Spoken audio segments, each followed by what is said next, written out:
ভালোবাসি আমি বিয়ে করবো না তাও বলি মানে বিয়ে না করলে মানে আমি কাউকে বিয়ে না করলে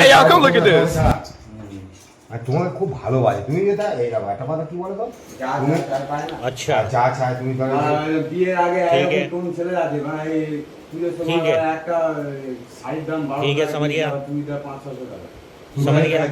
তুমি দিয়েছিল কিনে ठीक है ওটা কোনো খারাপ কাজ শোনা এখনো কিছু সবার করিনি। গা আছে ছায়া আছে হ্যাঁ সবার আবার ওর- প্যান্টি আছে সব কিছু এবার তোমার হচ্ছে কি বলতো এবারে এখানটা যে বাড়িতে ওর দিদিরা তো আগে দিয়ে দিয়েছিল ফ্রিজ আলমারি খাট ফাট সব দিয়েছে তোমার? টিভি হ্যাঁ তোমার দিয়েছে এগুলো মই তো ওই ঘরে নিয়ে চলে গেছে তো এবারে ওখানে রেজিস্ট্রি করবে চেন ফেন এবার সোনার চেন ফেন দিয়েছে ওগুলো সব রাখা আছে দেখে আমার তো আর ওই মেয়ের কি কম সম্পত্তি মেয়ের দিদি নেবে বলে তো আমি ঝামেলা করছে ও দিতে চায় না ওর বাবা মা দিকে দিয়ে গেছে ওর নামে।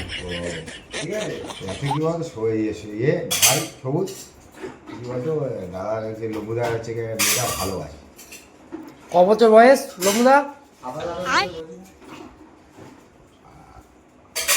মেয়ের মা বাবা কেউ নেই না দিদিরা আছে 3 দিদি তোমরা দুজনে আগে কোন কিস কিস খাওনি না গো ঘর তো বেরোয় না